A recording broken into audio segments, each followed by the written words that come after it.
The darkness came for her slowly, not the way people imagine it. Not a sudden blackout, not a switch being thrown.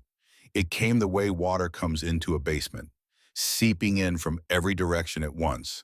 Quiet, patient, filling the spaces between her thoughts until the thoughts themselves started to float and drift and lose their edges. Maren Callister was lying at the wrong angle. She knew that much. Her body was telling her things, urgent things, the way a body does when something has gone fundamentally wrong with the arrangement of the world around it. The steering wheel was above her. The passenger window was beneath her. The rain was coming in from a direction that rain should not come from, and somewhere on her left side below the ribs, there was a heat that had nothing to do with warmth and everything to do with damage. She could hear the radio. The dispatcher's voice cutting in and out through static, saying words that the rain swallowed before they could arrive with any meaning. She could hear the roof lights still cycling that familiar red and blue strobe pattern, but it was wrong now, flickering weakly from a place it was never designed to be, like the last heartbeat of something that should have been dead already. She tried to move her hand. It scraped against broken glass.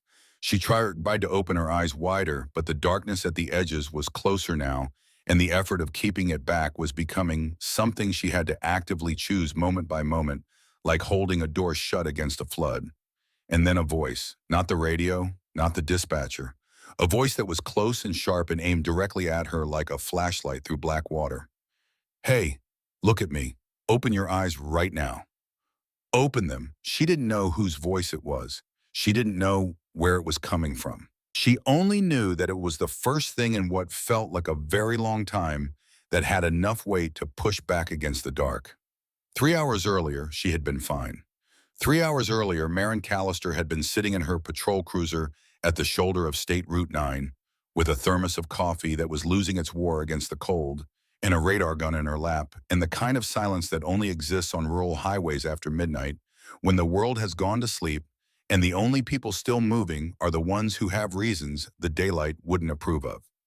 She had been doing this for 7 years.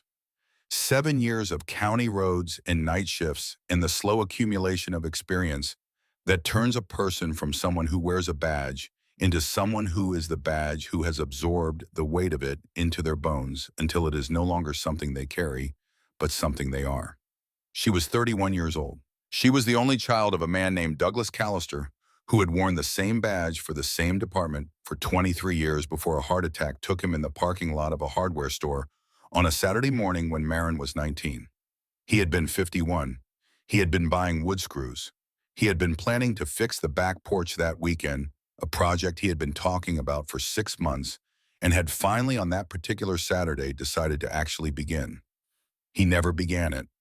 Maren had been a sophomore at the State University when she got the call. She had been sitting in a library carrel with a psychology textbook open in front of her, and the phone had buzzed, and her mother's voice had been on the other end, and her mother's voice had sounded like something that had been dropped from a great height and was still falling. She had driven home that night. She had not gone back to the university for 3 weeks. And when she did go back, she went back different. Not broken, not destroyed, just rearranged. The parts of her that had been considering psychology, considering graduate school, considering a life that existed in the clean theoretical spaces of academic buildings and research papers, those parts had been quietly replaced by something harder and more specific. She switched her major to criminal justice. She graduated in 3 years instead of 4. She entered the academy at 23 and came out the other side at 24 with scores that made her instructors use words like exceptional and driven. And she had joined the Hargrove County Sheriff's Department because it was where her father had served, and she had stayed because it was where she belonged. 7 years. In those 7 years, she had arrested 4 members of the Hells Angels Motorcycle Club. She had processed the paperwork, testified in court when required, and filed the reports with the same precision she applied to every thing. She did not hate them. She did not feel anything particular about them at all. They existed in a category in her mind, a category built from incident reports and arrest records, and the way her training had taught her to see the world, and she had never examined that category too closely because there had never been a reason to. The category was simple. It was clean. It fit neatly into the framework she used to do her job. And she trusted it the way she trusted her weapon, and her training and the solid institutional logic that kept the line between her side of the world and theirs clearly drawn. Tonight she was running the late shift on Route 9, a two-lane state highway that cut through 40 miles of nothing pasture land and timber in the kind of darkness that swallowed headlights whole. The rain had started around 10 and had not let up. Not the soft rain that made people melancholy. This was the kind of rain that truck drivers cursed at, that sent semis fishtailing across the interstate, that turned county roads into rivers of black water and broken yellow lines. She had been about to call it in, about to tell dispatch she was heading back to the station because the road was empty and the rain was getting worse, and there was nothing out here that needed her attention. That was when the deer came out of the tree line. It happened the way these things always happen. Too fast for the brain to process and too slow for the body to forget. One moment the road was empty, the headlights carving their tunnel through the dark. The next moment there was something in that tunnel, something large and alive and utterly still, standing in the center of her lane with its eyes catching the light like two small fires. Marin swerved right. It was instinct. 7 years of training, and in the moment that mattered, it was instinct that took the wheel. Her hands jerked the cruiser to the right away from the animal, and for a fraction of a second it worked. The deer was gone from her windshield. The road was clear, and then the gravel caught her tires. The shoulder of Route 9 was 3 feet of loose stone and wet grass, and the cruiser hit it at 52 miles per hour. And everything that happened next happened with the slow, inevitable momentum of a thing that cannot be stopped once it has begun. She felt the back end break loose. She felt the overcorrection, your hands pulling left too hard, too fast. She felt the moment the tires lost their argument with the road, and then the world tilted, and then the world rolled, and then there was glass and noise, and a violence that had no direction that came from everywhere at once. And then the world was sideways, and then the world was still. The silence after a crash is not really silence. It is the absence of the noise that came before it, which is a different thing. It is the sound of settling metal and hissing fluid, and rain falling on surfaces that are no longer arranged the way they were designed to be. It is the sound of a body trying to understand what has just happened to it. Marin was hanging in her seatbelt. The driver's side was up. The passenger side was down. The window beneath her was shattered, and she was half resting on the frame of it, half suspended by the belt. And somewhere on her left side, something was very, very wrong. She looked down. She could not see clearly in the strobing light, but she could see enough. The door or the steering column or some piece of the vehicle's anatomy had done its work on her, and there was a wound below her ribs that was producing blood at a rate that her training told her was not survivable without intervention. She reached for her radio. Her hand found it. She pressed the button. Her voice came out in fragments broken by the rain and the static and the difficulty of speaking when your body is trying to shut down one system at a time. The radio crackled. The dispatcher's voice came back, but the words were wrong, were distant, were being eaten by the storm before they could reach her. And then the darkness started. Not all at once, not dramatically, just steadily, inevitably, from every direction at once. Cole Brennan was not a rational person, not by most people's definitions. He had been riding motorcycles since he was 17 years old, which was 21 years ago now. And in those 21 years, he had accumulated the kind of wisdom that only comes from doing something dangerous for so long that the danger stops being a factor and becomes simply a fact. Like gravity, like weather, like the way certain people looked at him when he walked into a room. He was 38 years old. He stood 6'1" and weighed 220, and most of that weight was in his shoulders and his hands, which were the hands of a man who had spent his life working with them, fixing things, building things, occasionally breaking things when breaking was what the situation required. He had been a Hell's Angel for 18 years.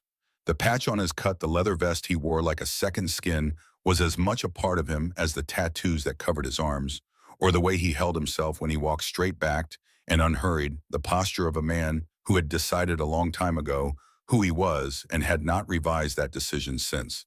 He had not always been this man.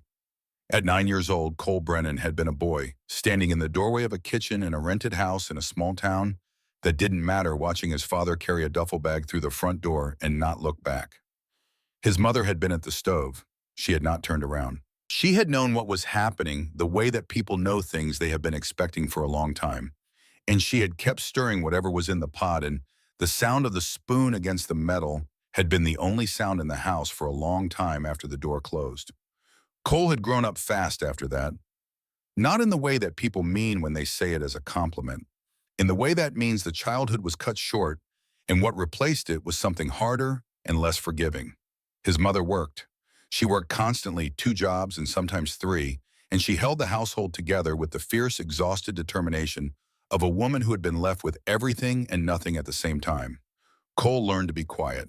He learned to be useful. He learned to fix things around the house because there was no one else to fix them, and he learned that the world was divided into people who showed up and people who didn't, and that the difference between them was the only thing that mattered. At 17, he met a man named Deacon. Deacon was 60 years old now, which meant he had been in his early 40s, then a big man with a white beard and hands like engine blocks, in the stillness of someone who had been through enough that he no longer needed to prove it to anyone. He was a Hell's Angel. He had been one for longer than Cole had been alive. He found Cole in a parking lot behind a bar, where Cole had no business being at 17 trying to fix a motorcycle that belonged to someone else, a bike he had been paid $20 to get running again by a man who had no intention of paying him the $20. Deacon had watched him work for 10 minutes without saying a word. Then he had walked over, looked at what Cole was doing and said, "You're overcomplicating the carburetor. Let me show you something." He had shown him something, and then he had shown him something else. And then over the weeks and months that followed, he had shown him a great many things, not just about motorcycles, but about the kind of man it was possible to be when you had no father and no money and no clear reason to believe that the world had a place for you. Deacon had not been a perfect man. The club he belonged to was not a perfect institution. Cole was not naive about this. He had seen things in 18 years that would have sent most people running. He had stood in rooms where the air was heavy with decisions that the daylight would not have approved of. He had kept his mouth shut when keeping it shut was the price of belonging. But he had also found something in that club that he had not found anywhere else. Brotherhood. Loyalty. The knowledge that when you rode with these men, you were not alone on the road, and that being not alone was worth something that could not be measured in the currency of conventional respectability. He had made his peace with the contradictions.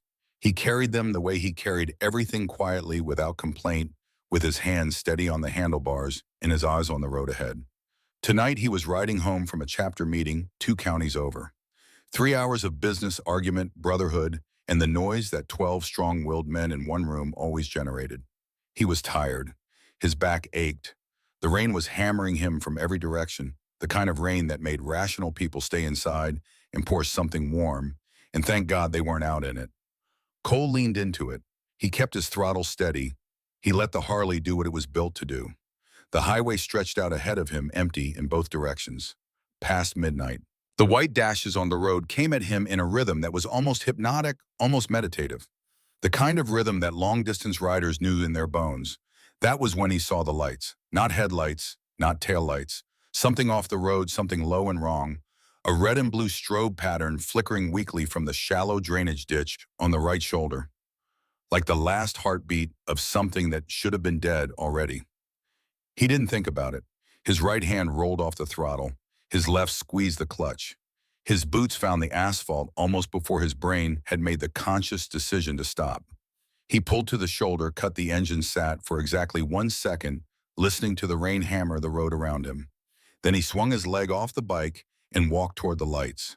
The cruiser had left the road at speed. He could see that immediately from the way the grass was torn up along the shoulder, the way the crash barrier on the far side was buckled inward, the way the vehicle had rolled at least once before landing on its side in the ditch.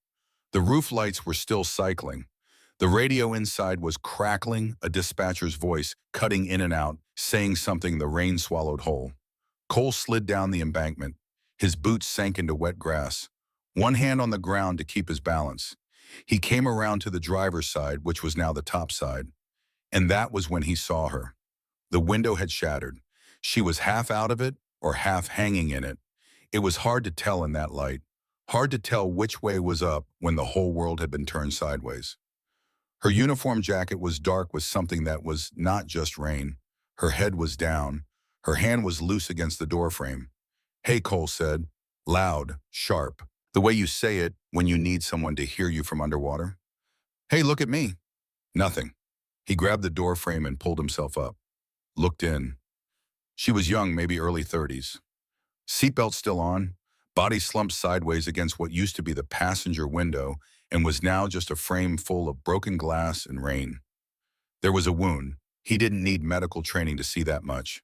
On her left side, somewhere below the ribs, where the steering column or the door, or God knows what had done its work. Blood, a lot of it, the kind that kept coming. He reached in, touched her face, tapped her cheek with fingers that were already wet with her blood. Open your eyes right now, open them. Her eyelids moved, just barely. A flutter like something inside her was hearing him from a very long distance and trying to fight its way back. There you go, he said. There you go. Stay with me. Her eyes opened halfway, brown eyes unfocused. She looked at him the way people look at things when they are not quite sure if what they are seeing is real. Her mouth moved. Who she started. Doesn't matter, Cole said. Can you move your hands? She tried. Her right hand shifted, scraped against broken glass. She winced, a small involuntary sound. Pain. Pain was good. Pain meant she was still in there. Okay, he said. Okay, I need you to stay awake. You hear me? Don't close your eyes. His phone was already out. The signal was weak. 2 bars, then 1, then 2 again. He stared at the screen with the fury of a man who understood that the next 10 seconds mattered and that the technology was failing him at the exact wrong moment. The call connected on the 3rd try. 911, what is your emergency? I've got an officer down on State Route 9, about 6 miles south of the Route 9 and Caldwell Road intersection. Single vehicle rollover. The officer is in the vehicle. She's got a serious abdominal wound and she's losing blood fast. I need an ambulance right now. He gave the details again, slower, harder, when the dispatcher asked him to confirm. Then he heard the words that every person in an emergency dreads. Sir, are you trained in first aid? Cole looked at his hands, at the blood already on them, at the wound, at the rain coming in through the broken windows, at the radio still crackling its useless static. Enough, he said. He ended the call, shoved the phone in his jacket pocket. Then he stripped off his cut, his Hell's Angels vest, the thing he had worn for 18 years, the thing that was as much a part of him as his own skin. He set it aside on the wet grass. Then he pulled his flannel shirt over his head, balled it in his fist, reached in through the broken window, and pressed it as hard as he could against her side. She gasped. Her whole body went rigid. I know, Cole said. I know it hurts. That means you're still here. Keep it that way. Who are you? She managed. Not quite a question, more like her brain trying to process too many things at once, and the words were just spillover. My name's Cole. I'm going to keep pressure on this until help gets here. I need you to keep talking to me. What's your name? A long pause. The rain hammered the overturned cruiser like it was trying to beat it further into the ground. Callister, she said. Marin. Callister. How long have you been on the job, Marin? Another pause. She was working for it now, he could see that. Working to stay conscious, working to hold on to the thread of conversation like it was a rope, and the darkness was pulling her down. 7 years, she said. 7 years, Cole repeated. You don't make it 7 years by giving up in a ditch on a Tuesday night. You understand me? Something shifted in her face. Not quite a smile. Something closer to stubborn. It's Wednesday, she said. 12:15. There she is, Cole said softly. Stay right there. He kept the pressure on. His arms ached from the angle from holding himself half inside the window and half on the wet slope of the embankment. Every muscle working against gravity and rain and his own exhaustion. He did not let up. He talked to her. He talked because silence was the enemy right now. Because silence was what the darkness sounded like. Because as long as he was talking and she was answering, they were both still in it. He asked her stupid questions. Favorite food, where she grew up, how long she had been on this particular route. And she answered them slowly with long pauses in a voice that came in waves, stronger in moments and then weaker again. And every time it dipped, he pushed a little harder on the wound and said her name a little louder. And every time she came back, You're a Hell's Angel, she said at some point. Not an accusation, just a fact she was processing. Yeah, I've arrested Hell's Angels before. I know you have. You still stopped. Wasn't really a decision, Cole said. She was quiet for a moment. The radio crackled. Far off through the curtain of rain, he thought he could hear something. A siren, maybe. Or maybe just the wind. Why not, she said. It was not quite a question and not quite a statement. It was the thing you say when you are trying to understand something that does not fit the map you have been using your whole life. Cole thought about that, about all the ways he could answer it, about the version of himself that existed in police reports and courthouse documents, and the way that certain officers looked at him when he pulled into a gas station. The look that said they had already decided who he was before he opened his mouth. Because you were bleeding, he said. That's it. That's the whole reason. She did not say anything to that. Maybe she was saving her energy. Maybe there was nothing to say. The sirens got louder. The first unit came over the rise doing 60 and hit the brakes hard when the driver saw Cole's Harley on the shoulder and the strobing lights in the ditch. Two more units behind it, then a fire engine, then the ambulance. They came down the embankment fast, flashlights cutting through the rain, hands on weapons. Because that was what they saw when they crested the hill. A man in a Hell's Angels cut kneeling over a downed officer. And that was not a picture that computed cleanly. Hands. Let me see your hands. Cole turned his head slowly. He did not move his hands from the wound. He looked at the officer who had spoken, a young man, maybe 24, first year out of the academy by the look of him. The officer's hand was not near his weapon. It was on his weapon.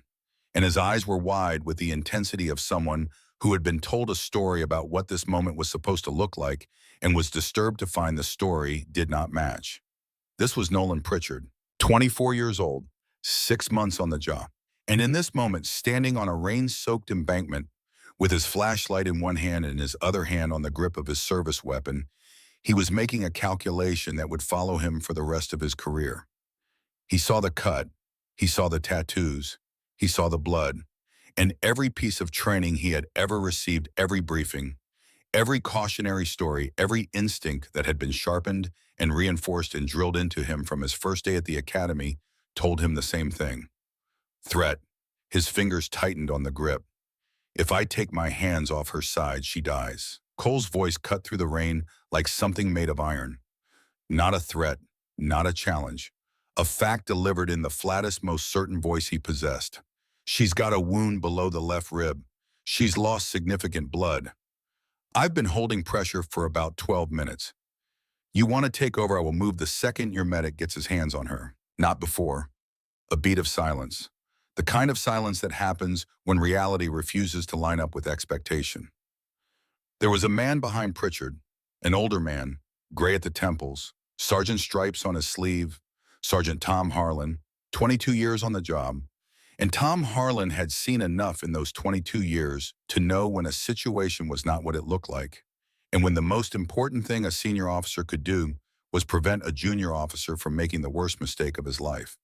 Stand down, Pritchard, Harlan said, not harshly, just firmly, the voice of a man who has given enough orders to know exactly how much force each one requires. Pritchard's hand did not move. Pritchard, Harlan said again, stand down. Something broke through the young officer's face. Not compliance exactly, something harder than compliance. The effort of overriding an instinct that every fiber of his training was screaming at him to follow. His hand came off the weapon. He stepped back. And in that moment, in the space between the hand leaving the grip and the step backward, something happened that none of them would fully understand until much later. A line was crossed, not the line between law enforcement and outlaw, a different line. The line between who they thought they were and who they actually were on. And once that line was crossed, it could not be uncrossed. Harlan stepped forward. He looked past Cole into the overturned cruiser. He saw Marin Callister. He saw the blood. He saw Cole's flannel shirt pressed against her side and Cole's arms shaking with the effort of holding it there. "Where's my medic?" Harlan bellowed over his shoulder. The paramedic was already sliding down the embankment with his bag.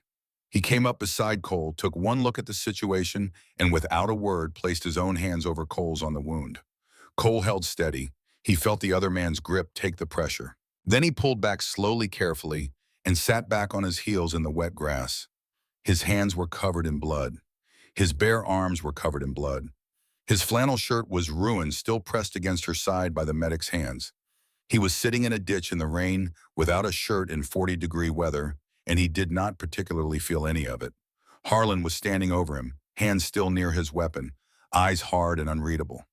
"You want to tell me what happened here," Harlan said. "I was riding south on Route 9. I saw the lights in the ditch. I pulled over."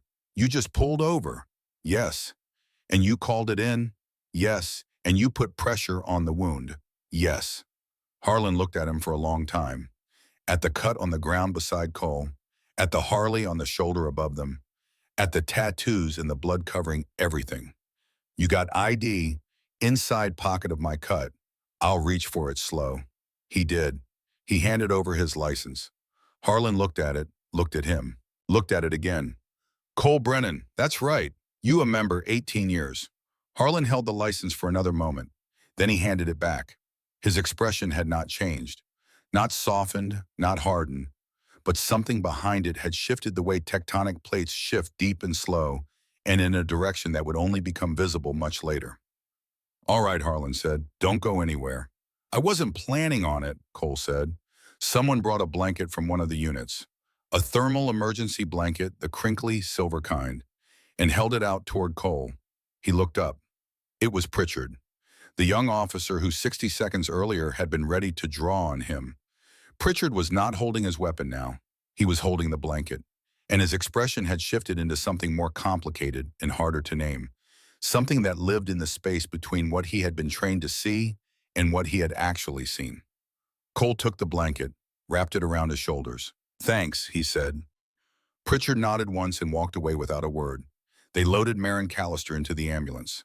Before the doors closed, Cole heard one of the paramedics say something about blood pressure, something about units on standby at the hospital, something about getting on the phone with the trauma surgeon. The words came at him in fragments. He held on to the ones that mattered. She was alive. She was in there. She was still fighting. The ambulance pulled away.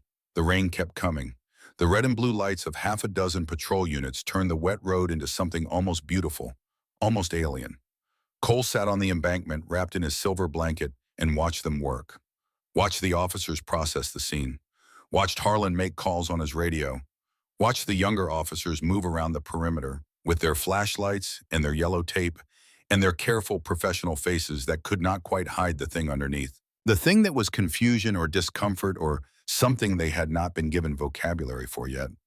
One of them came and sat beside him. Corporal Lisa Voss, 38 years old, 11 years on the job. She had been 2 units behind the first responders.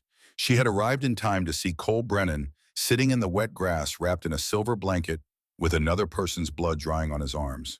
She did not sit across from him. She did not stand over him. She came and sat beside him in the rain and the mud and looked at the ambulance's taillights disappearing down the highway. "She's strong," Voss said. "Marin Callister. I've known her 6 years. She's strong." "I could tell," Cole said. Voss looked at him sideways, the kind of look that takes in more than just the surface. "You didn't have to stop," she said. "Yeah," Cole said. "I did." She looked at him for another moment. Then she looked away, back at the road, back at the place where the ambulance had been.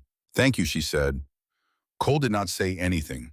He pulled the silver blanket tighter and looked at his hands, at the blood drying under his nails, in the creases of his knuckles, in the lines of his palms, and he thought about a lot of things that did not arrange themselves into words. 3 hours later, he was standing under the fluorescent lights of a hospital waiting room with a styrofoam cup of coffee going cold in his hand. The waiting room was the kind of purgatory that hospitals specialize in. Beige chairs, a television mounted in the corner playing something that nobody was watching, the smell of recycled air and antiseptic, and the vending machine coffee that was not coffee but was close enough to serve as a thing to hold while you waited for news that was going to change the shape of everything. Cole had been there since they brought her in. He had followed the ambulance on his Harley, which was something that no one had told him to do, and no one had told him not to do, and he had parked in the emergency lot and walked through the sliding doors and told the woman at the desk that he was here about the officer who had just come in, and the woman had looked at his cut in his blood-covered arms, in his face, and had clearly not known what to make of any of it. She had told him to wait. He had waited. He had waited through the first hour when nobody came to tell him anything. He had waited through the second hour when a nurse walked past him twice, and looked at him the way people look at something they are trying to categorize and failing.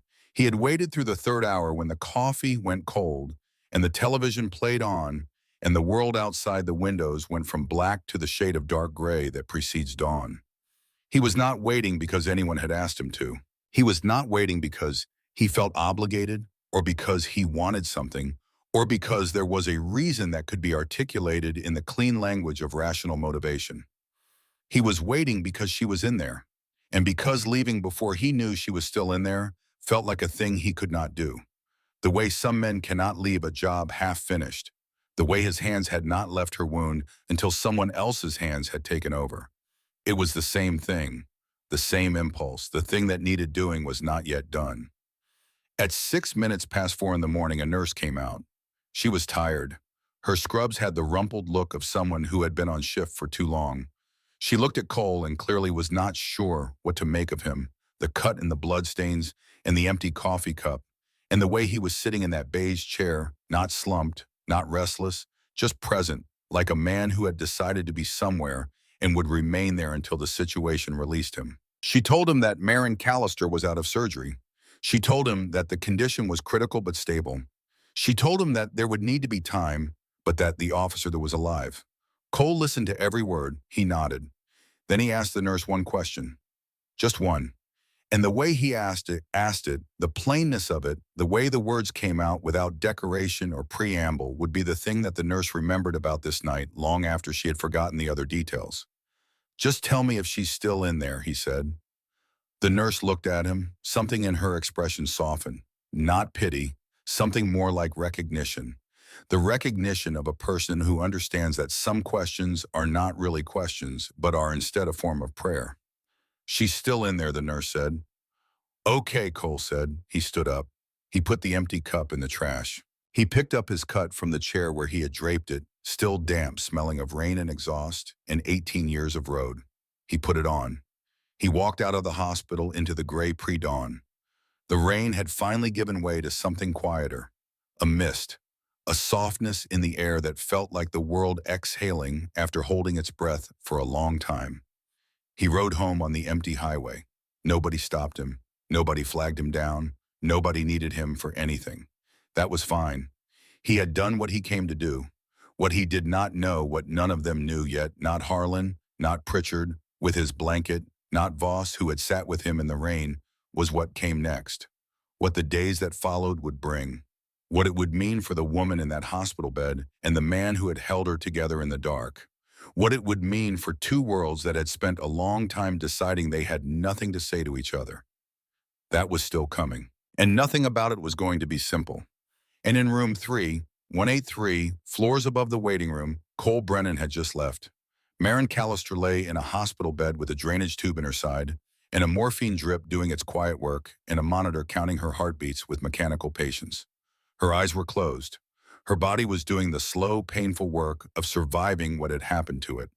The surgeon had used the word fortunate 4 times in the briefing, each time with the emphasis of someone who means something closer to miraculous, but has a professional obligation to stay in the range of the scientifically defensible. She had lost a significant amount of blood. The wound had done damage to soft tissue that would take weeks to heal. She would be in the hospital for at least 10 days, and after that desk duty for as long as it took. And she had been informed of none of this yet because she had not yet been awake long enough for anyone to inform her. But she was dreaming, or she was in the place between dreaming and consciousness where the brain replays things it has not yet finished processing.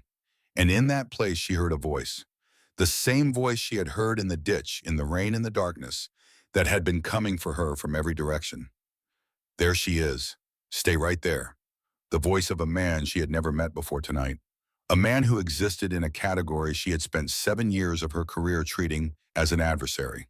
A man who had pressed his shirt against her wound for 12 minutes in a cold rain and talked to her about nothing at all just to keep her on the right side of consciousness. She did not know his name yet. She did not know that he had waited 4 hours in a beige chair. She did not know that he had asked a nurse a single question and walked out into the dawn. She would know all of this soon. She would know it, and it would change things, not all at once, not dramatically, but steadily, inevitably from every direction at once. The way water comes into a basement. The way light comes back into a room when someone opens a door you did not know was there. Sergeant Tom Harlan had been with the Hargrove County Sheriff's Department for 22 years, and in those 22 years, he had developed certain habits that he considered essential to the functioning of his mind. He drank his coffee black. He arrived at his desk before anyone else. He read every report twice.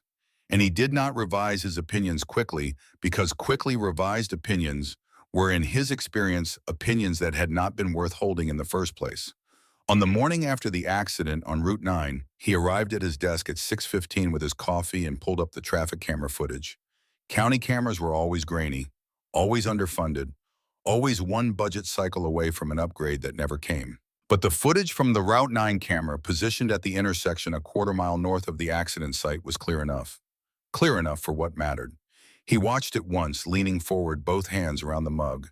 He watched Cole Brennan's headlight appear at the top of the frame. He watched it slow. He watched it stop. He watched the figure dismount and move toward the ditch. He watched the phone come out, the brief blue glow of the screen. He watched the shirt come off. And then he watched 12 minutes of a man holding another person together with nothing but his hands and his will, while the rain came down and the road stayed empty in both directions and nobody else was anywhere. 12 minutes. He let that number sit in his mind. He thought about what 12 minutes meant when you were holding pressure on a wound with your bare hands, arms extended, at a bad angle, rain pouring in cold, settling into your muscles. He thought about how long 12 minutes was when the person beneath your hands was fading, and you had no way of knowing if help was actually coming or if the 911 call had gone to static along with everything else. He watched it a second time. He noticed things he had missed. The way Brennan had positioned himself, braced against the embankment for leverage. The way his head moved constantly, looking down at the officer, then up at the road, then down again. Talking. He could tell from the movement of the jaw, even in that grainy footage. Talking the entire time. He watched it a third time. Then he sat back in his chair and looked at the ceiling and felt the specific sensation of a man encountering evidence that did not fit inside the framework he had spent 22 years building. Tom Harlan had opinions about motorcycle clubs. They were not casual opinions. They were opinions built from incident reports and arrest records and a career's worth of encounters that had given him no reason to believe that the men who wore those patches were anything other than what the institutional wisdom said they were. He did not think those opinions were wrong. He thought they were accurate on the whole and professionally necessary. But he also believed in what he saw with his own eyes. He believed in evidence. He believed in the thing that actually happened, regardless of whether it fit neatly inside the framework he had built to understand the world. And what he had seen on that footage was not something the framework could accommodate without bending. He picked up his phone and called the hospital. Maren Callister was awake.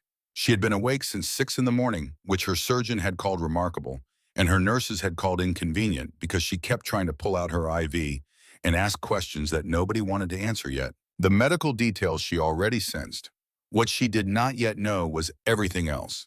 She had been informed of the prognosis in the gentle but non-negotiable tone of a medical professional who had heard every argument against desk duty in his career and had no interest in hearing them again. At least 10 days in the hospital. Desk duty after that. No discussion. She had nodded. She had said yes and thank you. And then the moment the surgeon left the room, she had turned to Harlan, who had come straight from his desk to her bedside, and she had said the words that Harlan had somehow known she was going to say. Tell me about the man who stopped. Harlan pulled a chair to the side of her bed. He sat down the way older men sit when they are carrying something heavy and are finally ready to put it down. He told her what the footage showed. He told her the name. He told her about the patch on the cut in the 18 years and the blood on the hands, in the silver blanket on the embankment, in the cold coffee in the hospital waiting room. Maren listened to all of it without interrupting. Her face was harder to read than usual, which Harlan attributed partly to the painkillers, but her eyes were sharp. Her eyes were always sharp. That was one of the things he had noticed about her in 6 years of working together. You could read most people from their mouths, from the way their lips moved or tightened or relaxed. With Maren Callister, you read the eyes. He stayed at the hospital, she said. It was not a question. Until about 4 in the morning, left after the nurse told him you were stable, then rode home, as far as we can tell.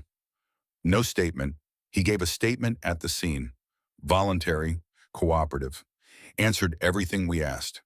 Declined to come to the station, but offered to come in if we needed a formal follow-up. Harlan paused. We haven't contacted him since. Marin looked at the ceiling. A long moment passed between them. The kind of moment that happens when two people are thinking through the same thing from opposite ends and have not yet met in the middle. He could have kept writing, she said. Yes, Harlan said, he could have. Nobody would have known. No cameras until the county line. He could have been 2 miles gone before the next car came through. Yes, but he stopped. He stopped. Another silence. Outside the room, the hospital made its usual noises. The PA system, a cart rolling somewhere down the corridor, a voice asking a question that the walls absorbed before it could arrive with any meaning. I want to talk to him, Marin said. Harlan looked at her. He knew better than to argue. That was one of the reasons he and Marin Callister had always gotten along better than she got along with most of the supervisory staff. He knew which fights were worth having. I'll pass the word, he said. He stood to leave, and at the door he paused because there was something else he needed to tell her, and the telling of it required a moment of calibration. Marin, he said. She looked at him. There are people in the waiting area. Officers, off duty. They came to check on you, but they're also talking. And some of what they're saying is not particularly generous toward the man who saved your life. What are they saying? The things you'd expect. That one good act doesn't change a category. That the patch means what the patch means.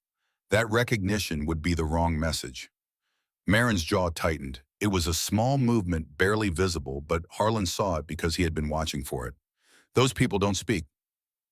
For me, she said. I know, Harlan said. I just wanted you to know the landscape before you navigate it. He left. Marin lay back against the pillow and stared at the ceiling for a long time. She thought about categories, about the ones she had built in 7 years of carrying a badge, the neat boxes she had filed people into, the assumptions she had carried like tools in a belt, always within reach, always ready to be applied. She thought about the voice in the rain, the flatness of it, the lack of performance. He had not been trying to be a hero. He had not been trying to prove anything. He had just been doing the thing that needed doing in the manner of someone who did not know how to do it any other way. She was still thinking about it when there was a knock at the door. Nolan Pritchard stood in the doorway with his hat in his hands. 24 years old, 6 months on the street, and the look on his face was the look of a man who had something to say and was not sure he had earned the right to say it. You can come in, Pritchard, Marin said. He came in. He stood at the foot of the bed. He looked at her the way younger officers always looked at injured colleagues in hospital rooms, like the sight of it was rearranging something structural inside them, like the vulnerability of it disturbed their understanding of how the world was supposed to work. I wanted to check on you, he said. I'm fine. I'll be fine. She watched him. He was turning the hat in his hands. A slow rotation. Once around. That's not the only reason you came, she said. He looked up. And what he said next, he said with the difficulty of a man pulling something out of himself that does not want to come. I had my hand on my weapon, he said.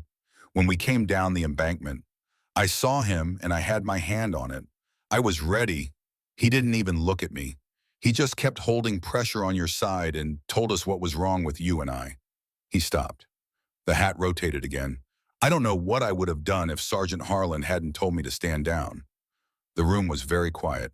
The monitor beside Marin's bed kept its steady count. She let the silence sit for a moment. She did not rush to fill it because she understood that what Pritchard had just said was not something that could be received casually. It was a confession. It was the young officer looking at the distance between who he thought he was and who he had almost been, and finding that the distance was shorter than he had believed. We're going to have to sit with that one, Marin said. Both of us, he nodded, still turning the hat. Then he said something else quieter, and the quietness of it made it land harder. He asked about you before he left. The nurse wouldn't tell him anything official patient privacy, but he stopped her in the hallway and he said, just tell me if she's still in there. And she told him yes, and he said, okay, and walked out. Marin looked at the window, at the gray morning light coming through the blinds. Just tell me if she's still in there, she repeated, quietly, to no one in particular. Yeah. She was silent for a long moment. The words sat in the room between them like something physical. something with weight. She thought about what it meant to ask that question. Not is she alive? Not what's her status? Just tell me if she's still in there. The intimacy of it, the understanding it revealed, the understanding of someone who knew that survival was not just about the body, but about the thing inside the body that makes the body worth saving. You did the right thing with the blanket, Marin said finally. That's a low bar, Pritchard said. It's a start. Go home. Get some sleep. He went, and Marin closed her eyes and thought about a man she had never met before that night. A man who existed in a category she had spent 7 years treating as an adversary. A man who had pressed his shirt against her side for 12 minutes and talked to her about nothing at all just to keep her on the right side of consciousness. She thought about his voice. She thought about this decision he had made, the speed of it, the completeness of it. She thought about what it meant that the first person to stop on a dark highway in the middle of a rainstorm had been the last person the world would have expected to stop. And she thought about the question he had asked the nurse and what it said about the kind of man he was and what it said about the kind of world she had been living in where a man like that could exist right next to her for her entire career. And she had never once considered the possibility that the category she had placed him in might be wrong. Meanwhile, across town, Cole Brennan was in his garage. He was not hiding. He did not hide from things. It was not in his nature, and it was not something the life he had lived had left him much room for. But he was also not seeking anything out. He had come home at dawn, slept 4 hours, eaten something he could not have described afterward, and then gone to the garage where his secondary bike, a 1992 Sportster he had been rebuilding for 18 months, was waiting for him in its usual state of ambitious disassembly. He worked on it the way he always worked on things, methodically, quietly, with his hands occupied so his mind could do what it needed to do. His phone had been ringing since 9 in the morning. Chapter members, brothers, asking what happened, asking if he was all right, asking questions that ranged from concerned to cautious. Then Brick called. Brick was the kind of man whose voice told you everything before his words did. And today, his voice carried the weight of someone delivering information he wished he did not have to deliver. Some of the guys are talking, Brick said, about what happened, about you and the cop. Cole set down the wrench he was holding. What are they saying? They're saying it looks like you're getting friendly with law enforcement. They're saying it's going to be problems with certain people. Cole picked up the wrench, set it down again. He did this without thinking the way a man's hands move when his mind is processing something that requires physical motion to metabolize.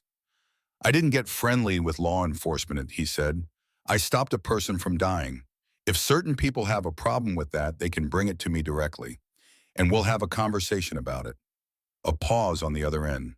The sound of Brick processing this in the way Brick processed everything, slowly, thoroughly, with the methodical consideration of a man who had learned the hard way not to react quickly.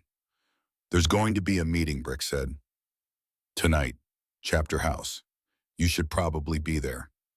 Cole looked at the Sportster, at the parts laid out in order on the shop cloth, at the work waiting to be done. I'll be there, he said. The Chapter House was a converted machine shop on the industrial side of town, a low concrete building with no windows, in a parking lot that held 18 motorcycles when all the members were present. Tonight it held 14. Cole arrived last. He parked his Harley at the end of the row, killed the engine, and sat for a moment in the sudden silence. He had been in harder rooms than this. He had walked into situations where the outcome was genuinely uncertain, where the wrong word or the wrong posture could set something in motion that could not be stopped. This was not that. This was his chapter. These were his brothers. But he also understood that brotherhood, like any bond, had its pressure points. And what he had done on Route 9 had pressed on one of them. He walked in. The room was arranged the way it always was for meetings. A long table, chairs, the smell of oil and cigarette smoke, and the mustiness of a space that had been a working garage before it was anything else. 12 faces turned toward him when he entered. Some of them held nothing readable. Some of them held something that was not quite hostility, but lived in the same neighborhood. A man named Wren spoke first. Wren was 32 and had been patched in for 5 years and had the intensity of someone who was still in the phase of his membership, where the rules felt sacred and the lines felt absolute. I want to say something, Wren said, and I want to say it to your face because that's how we do things. Cole sat down. He put his hands on the table. Say it, you saved a cop, Wren said. And I hear she's going to be fine. And that's not nothing. But you need to understand how this looks. From the outside, from the people who watch us. You're on camera holding a cop together with your bare hands. You're in a hospital waiting room for 4 hours. That's not just a good deed. That's a story. And stories have consequences. Cole looked at him. He did not interrupt. He did not shift in his chair or tighten his jaw or do any of the things that men do when they are preparing to fight back. He simply looked and listened and waited for Wren to finish. Wren was not finished. We have a reputation. Wren continued. We have a position, and that position means something. It means that when people see the patch, they know where we stand. And right now, the whole county is looking at that patch and seeing something different, something they can feel good about, something comfortable. And I'm telling you, that is not what this patch is supposed to be. The room was quiet. 14 men and the sound of rain on the metal roof and the silence of a group that is waiting to see which direction a thing is going to fall. Cole stood up. He did it slowly, not for dramatic effect. He was not a man who trafficked in drama.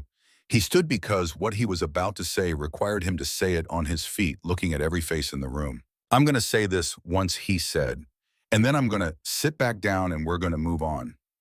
He looked at Wren. He looked at each man in the room in turn, slowly, deliberately, giving each of them the weight of his full attention. I did not save a cop. I did not save a uniform. I did not save a badge. I stopped on a road in the rain because there was a person bleeding in a ditch and I was the only one there. That is the whole thing, the whole equation. There is no political angle. There is no statement being made. A person was dying and I kept them from dying, and any man in this room who wants to tell me that was the wrong call can say it right now to my face and we will discuss it. He looked at the room looked back at him, nobody spoke. The silence lasted 10 seconds, then 15. Then it became the kind of silence that is its own answer, the silence of men who may have come in with something to say and have found in the presence of the thing itself that their arguments have lost their footing. Wren looked at the table. His jaw moved, but no words came out. After a moment, he nodded once. It was not agreement exactly. It was something closer to acknowledgement. The acknowledgement that whatever he had been prepared to argue, the man standing in front of him had already outrun it. Cole sat back down.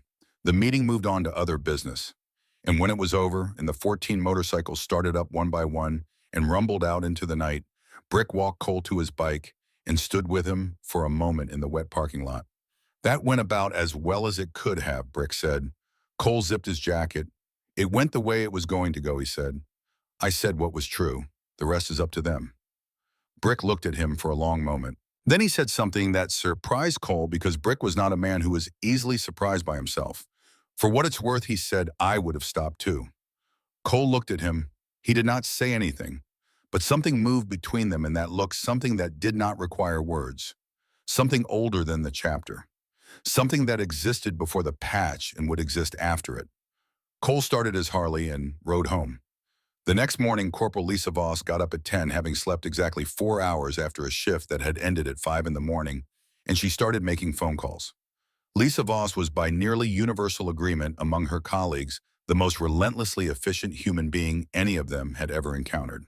She processed information the way industrial equipment processes raw material, quickly, completely, and with no wasted motion. She had been the one who sat beside Cole Brennan on that rain-soaked embankment and said thank you. And she had gone home afterward and lain in bed for exactly 1 hour thinking about what she had witnessed before falling asleep. And she had woken up knowing what she was going to do. She called the department's public information officer. She called a journalist she trusted at the county paper, a woman named Rhodes, who had covered Hargrove County for 15 years and knew the difference between a story and a spectacle. And she called 3 other officers who had been on scene that night.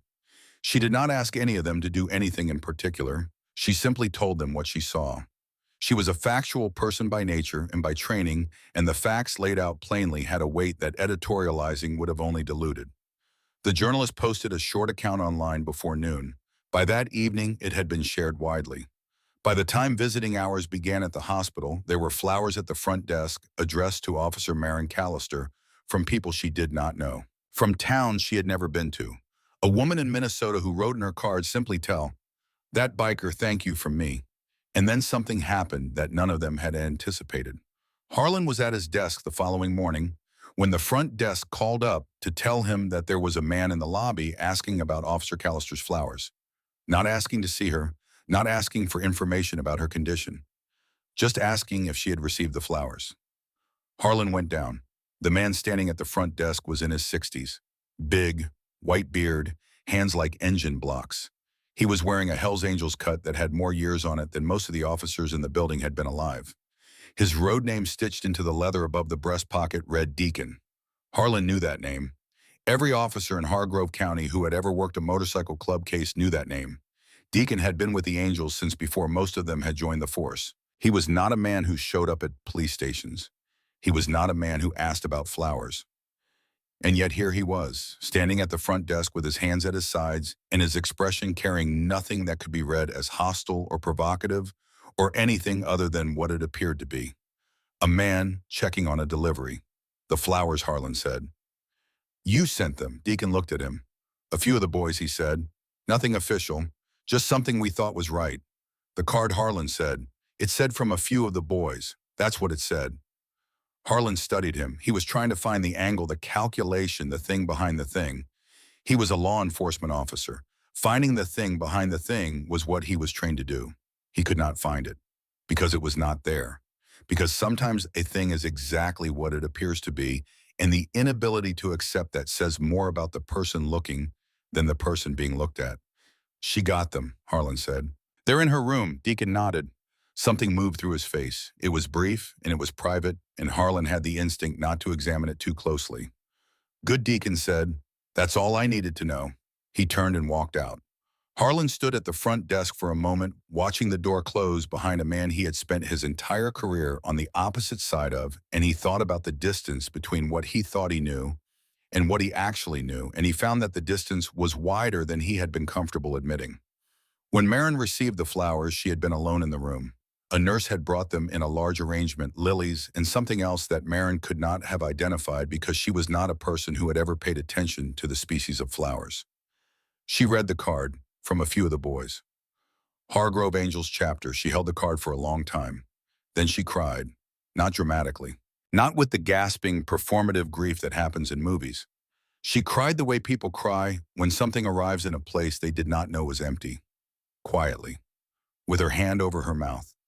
With the privacy of a woman who had spent 7 years building the kind of composure that kept her functional in bad situations, and who was now finding that composure inadequate for this moment. She cried because of what the flowers meant, not the gesture itself, but the meaning underneath it. The meaning that said the change was not just one man on a highway, that it was not an anomaly, that somewhere in a world she had spent 7 years treating as monolithic, there were men who had looked at what happened and felt something that could only be expressed in lilies. She wiped her eyes. She put the card on the bedside table. She looked at the flowers for a long time. Then she asked the nurse to hand her her phone. That evening, Cole Brennan arrived at the hospital at 7:45. Visiting hours ended at 8, which gave him 15 minutes of official cover and the understanding that Harlan had cleared the way for whatever came after. He walked through the front entrance with his cut on and his chin level. He gave his name at the desk. He followed the blue line on the floor to the elevator. He rode to the 3rd floor.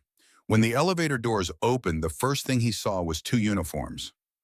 Officers posted outside room 318, both of them turning to look at him the moment he stepped out. Both of them doing the same rapid calculation that officers always did when they saw him. He walked toward them at the same pace. Not slow, not fast, just walking. The taller officer stepped forward slightly. "Brennan," the officer said.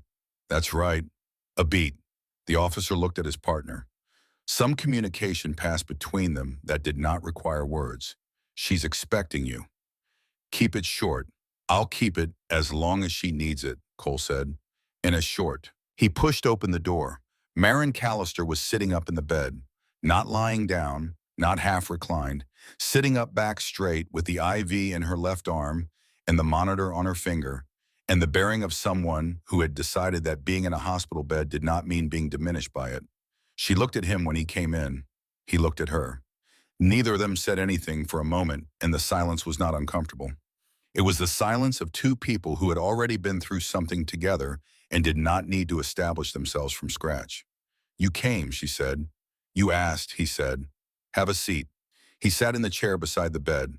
He put his hands on his knees and waited because this was her room and her conversation, and she had earned the right to start it wherever she wanted. "The surgeon told me I had about 4 minutes, and when you got to me," she said, "give or take based on the blood loss and the wound location." She said it the way she might say anything. Plainly, factually, looking at him without flinching. 4 minutes. And you were 12 minutes away from any other help. He nodded slowly. He did not say anything because there was nothing useful to say to that. The math spoke for itself. "I've been a cop for 7 years, Marin said. I have arrested 4 members of the Hells Angels, not all from your chapter. But 4. She watched him. "Did you know that when you stopped, I didn't know anything about you when I stopped," Cole said. "I saw lights in a ditch. That's it, that's it." She looked at him for a long moment. Then she said the thing she had needed to say, the thing that had been building since she had woken up and heard the story of what happened on Route 9 and understood the mathematics of her own survival. "I owe you my life," she said. "That's not a figure of speech.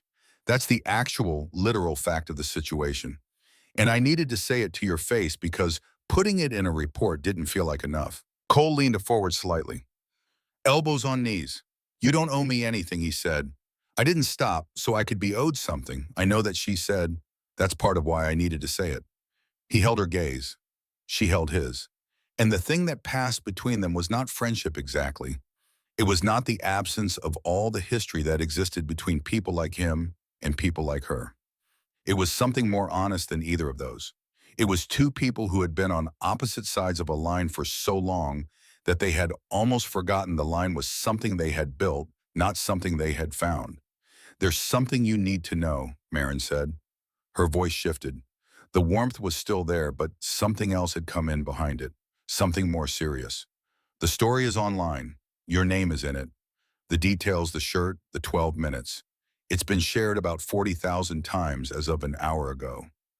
Cole was very still, and a national outlet picked it up this morning. The headline they ran was not gentle. It framed you as the hero and framed this department as slow.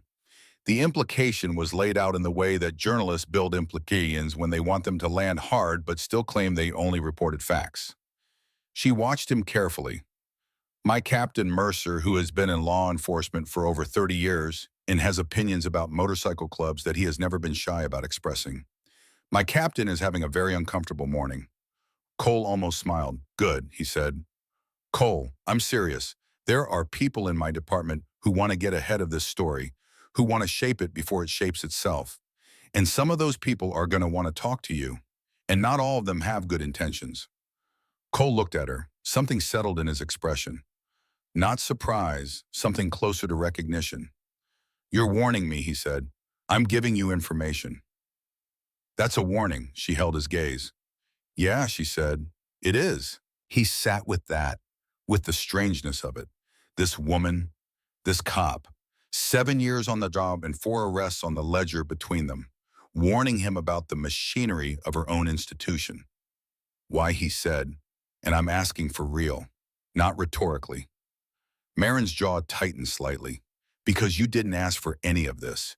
You stopped on a road and did the right thing, and the right thing turned into a story, and the story is going to turn into something with consequences you didn't sign up for. And that seems unfair." Cole was quiet for a long moment. Then he said something that shifted the center of gravity in the room.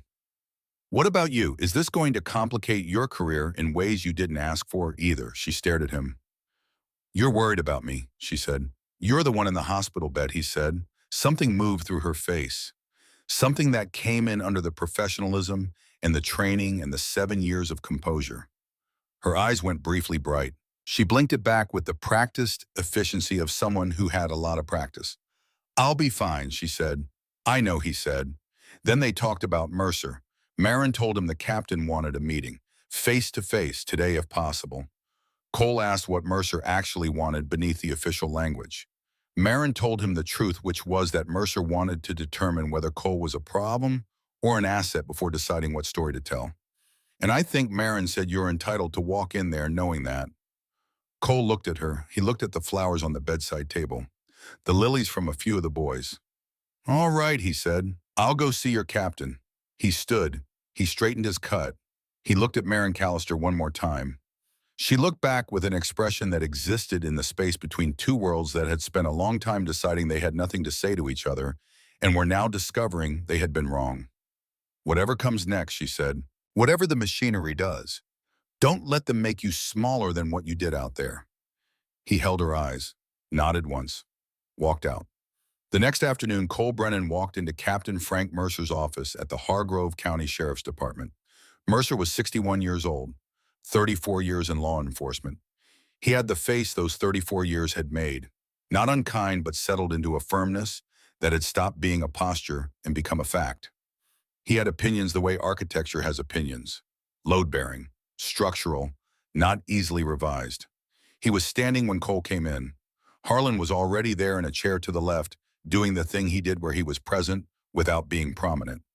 Mercer looked at Cole the way Cole had been looked at his entire adult life, scanning the cut, the tattoos, the posture, and then with the visible effort of a man applying discipline to instinct, he moved his gaze to Cole's face and kept it there.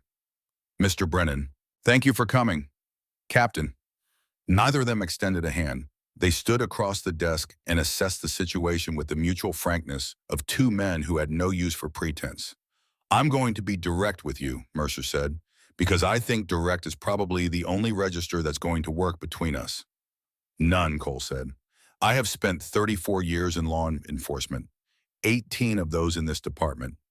I have had interactions with motorcycle clubs, with your club specifically, that have not been positive. I carry those interactions with me. I'm not going to pretend otherwise. He looked at Cole steadily. What I also carry with me is what I watched on that traffic camera footage this morning. All of it, start to finish, 3 times. Cole said nothing. He was watching Mercer the way he had watched Harlan in the rain, completely, missing nothing. Officer Callister is one of the best officers in this department, Mercer said, and something moved in his voice when he said it. Something that had nothing to do with professional assessment and everything to do with the fact that this was a person he knew. She is going to have a full recovery. The surgeon told me this morning, he paused. She would not be having that recovery without you. She did most of the work, Cole said. I just gave her something to push against. Mercer looked at him. Something shifted in the captain's face. Something small but real. The movement of a man filing away a piece of information that contradicted a long-held assumption and choosing with some internal effort to file it accurately. What do you want out of this? Mercer said. Because right now you have significant leverage. The story is framing you as a hero and framing this department as slow. If you wanted to exploit that, you could. Cole looked at him for a long time. I want Officer Callister to get her 10 days, he said, and I want to go home. Mercer stared at him. That's it. That's it.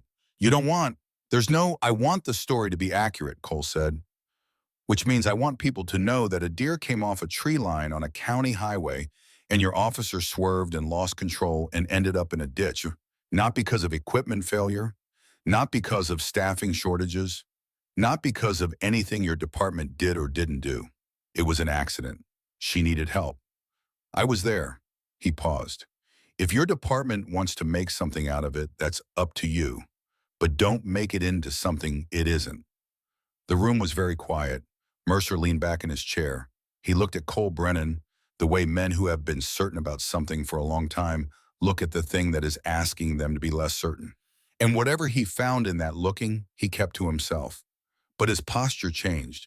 The load-bearing firmness of it shifted just barely into something that had a little more room in it. There's going to be a formal commendation, Mercer said. From this department. It's not optional.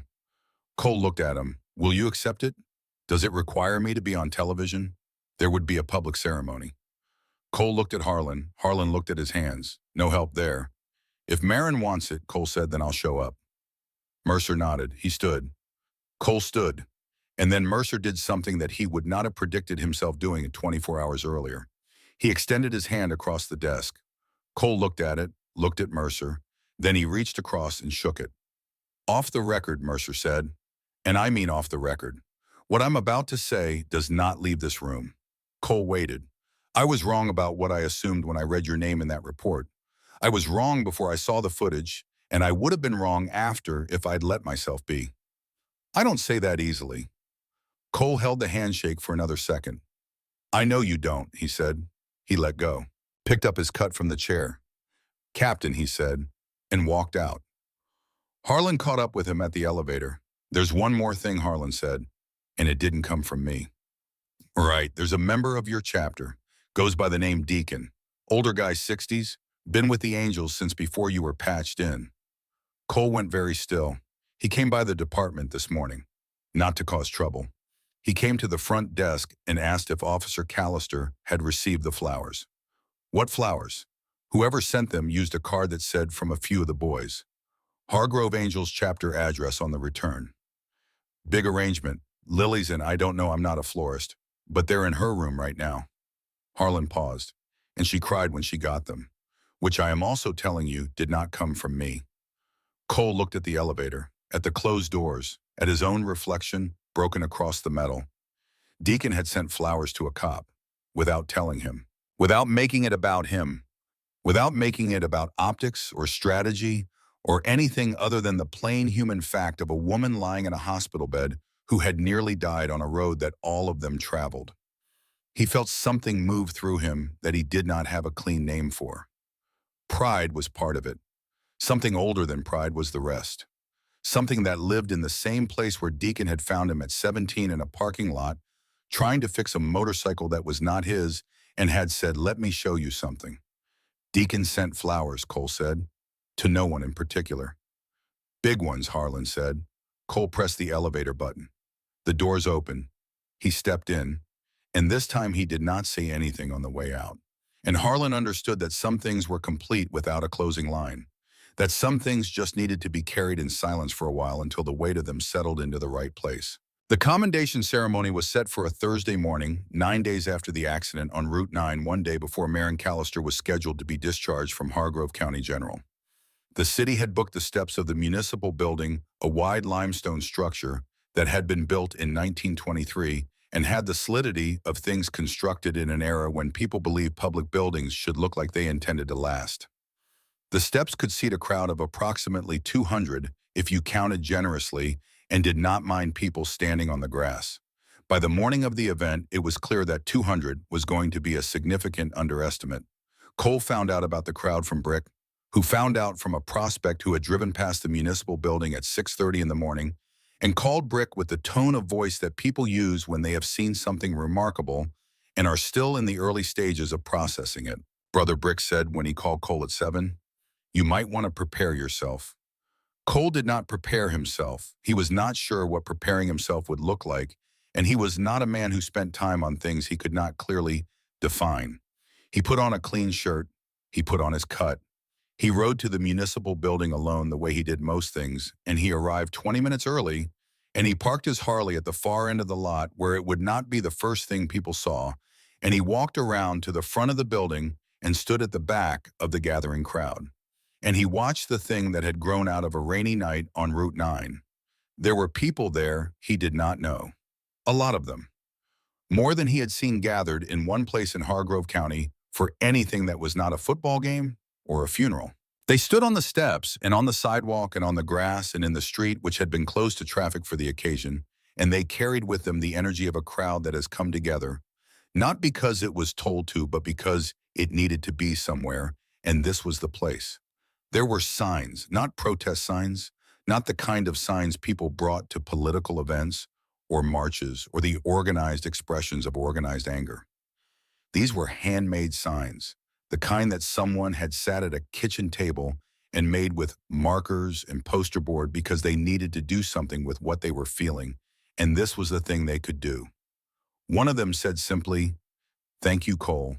Another said, "This is what a hero looks like." A third one held by a woman who looked to be in her 70s, white-haired and thin-shouldered, and standing very straight, despite both of those things said in careful handwritten letters, "My son is a Hell's Angel, and he would have stopped too."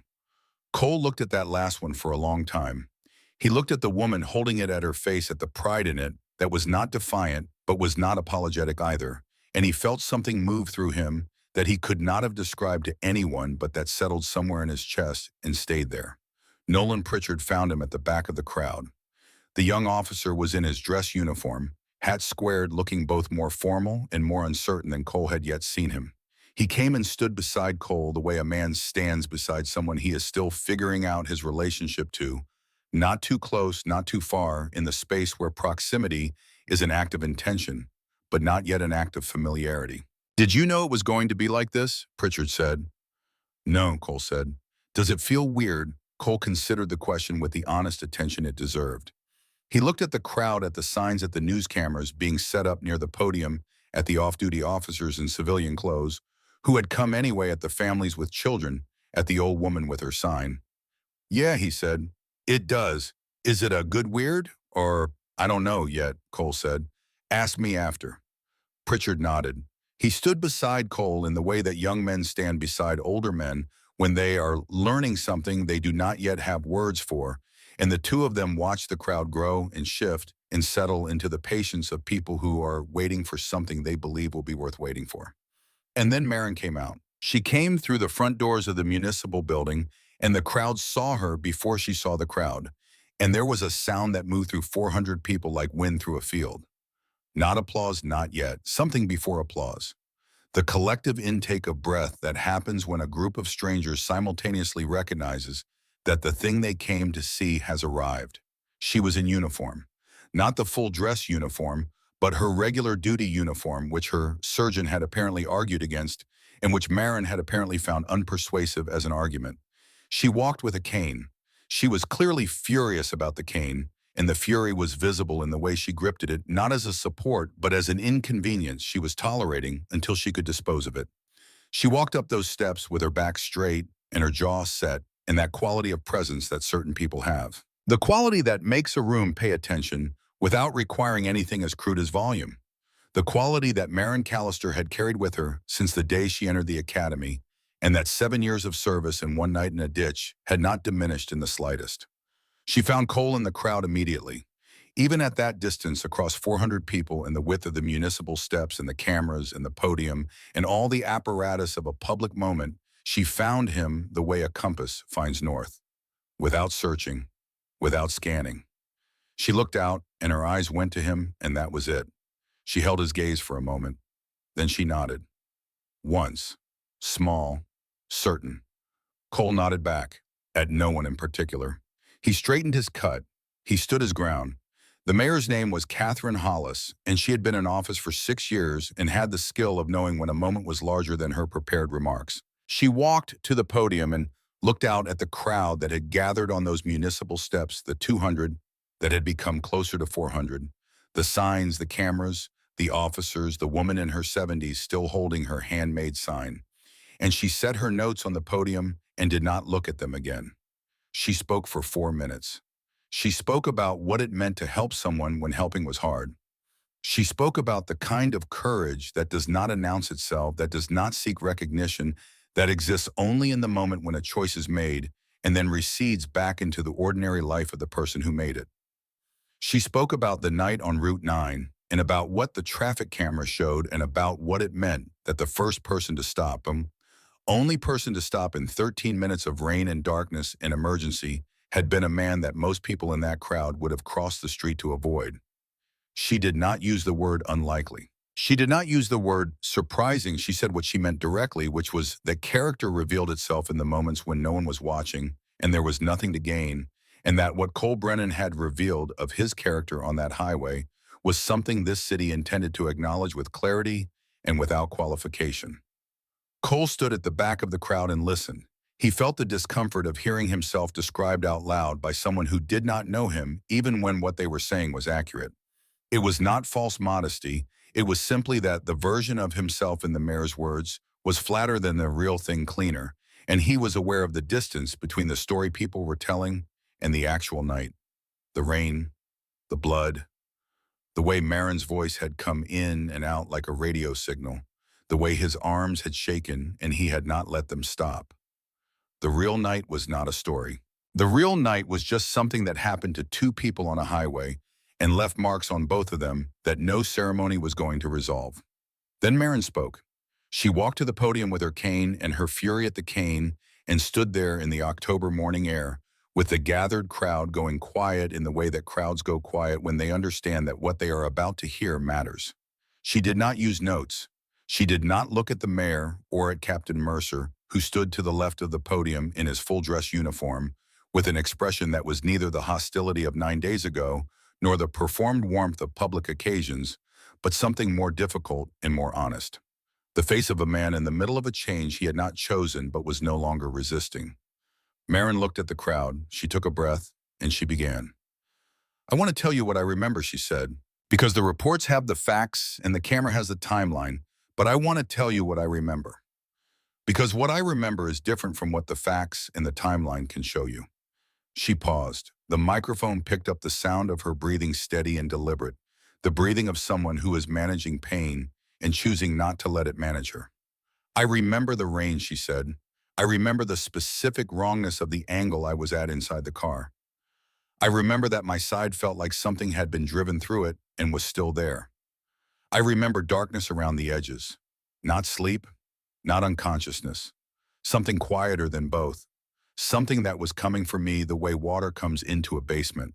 Not all at once, not dramatically, just steadily, inevitably, from every direction at once." The crowd was completely still. 400 people, and the only sound was Marin's voice and the faint October wind moving through the trees that lined the municipal building. "And then I heard a voice," she said. "I heard a voice say, 'Hey, look at me.'" She paused again, longer this time, and when she continued, her voice had changed, not broken, not trembling, but carrying something that had weight. "I want to be honest with you. My first thought was not gratitude. My first thought was, this is not how I wanted to go. And my second thought was, I am not going anywhere. Because this man will not let me." She looked out at the crowd. She found Cole again. She held his eyes for a moment that lasted longer than a moment should, and then she looked back at the rest of them.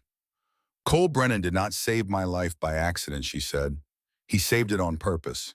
He made a decision, a fast one, an unambiguous one, in the middle of a dark road where nobody was watching him and nobody would have blamed him for riding past. He made that decision because of who he is, not because of who I am, not because of the uniform, because of who he is."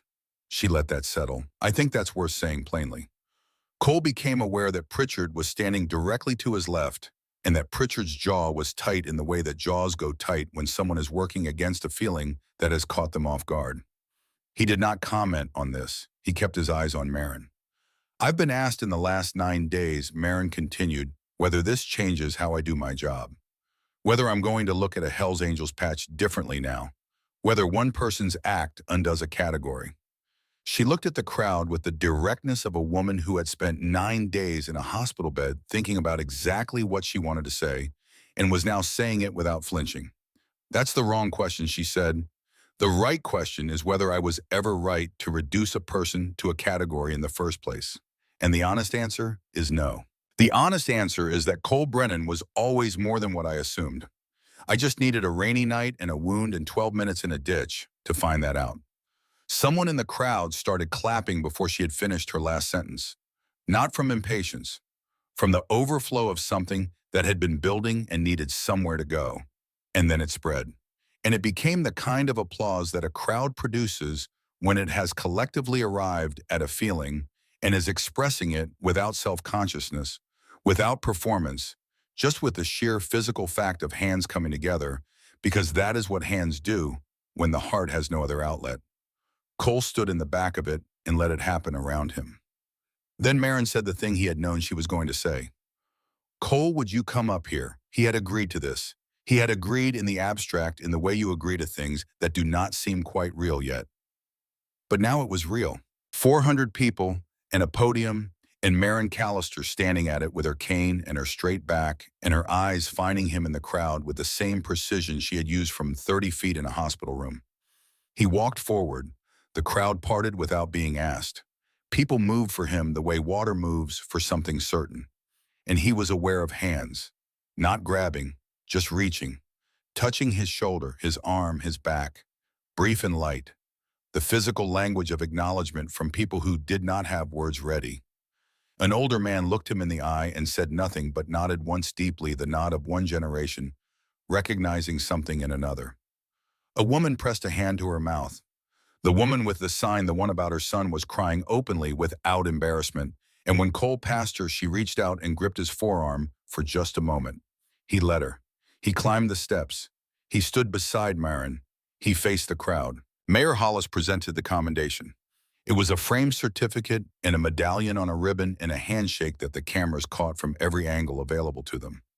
Cole held the frame in both hands and looked at it, and then he looked at Marin and said quietly enough that the microphone did not catch it. "You're going to hate the desk duty."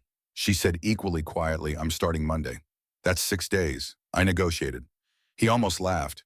He caught it, turned it into something smaller, but not before Marin saw it.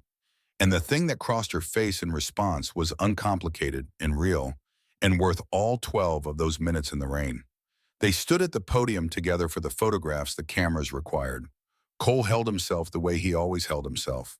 Straight, present, not performing anything. And Marin stood beside him with her chin up and her hand loose on the cane. And Harlan, watching from the side, thought that the photograph of the two of them standing there was going to outlast a lot of things in this county. He thought it was going to end up on a wall somewhere and stay there. He was right about that. But he did not know yet what else it was going to do. What happened next started with a phone call to the department the following morning. The call came from a veterans organization 3 states over, a man named Marcus Webb. He ran a chapter for veterans experiencing housing instability, which was the official language for what was in reality a group of 60 men who had served their country and come home to find that the country had not held their place in line. Men who lived in shelters or in cars or in the precarious space between having an address and not having one. Men who had done things that the civilian world thanked them for in speeches and forgot about in practice.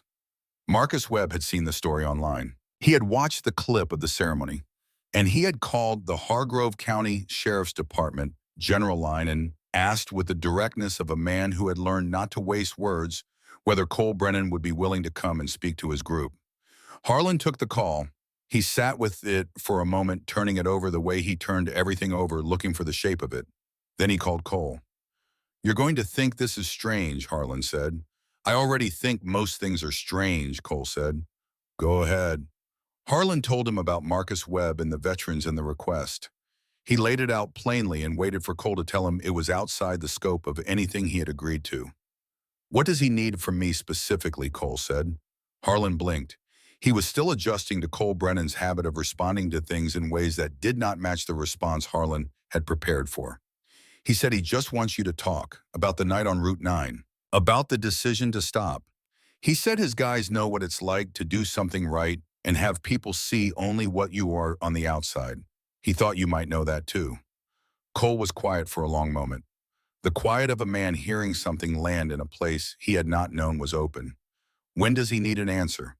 He said, "Whenever you're ready." "Tell him Saturday," Cole said. "Tell him I'll come on Saturday." Harlan put down the phone and sat for a moment with his hands flat on his desk.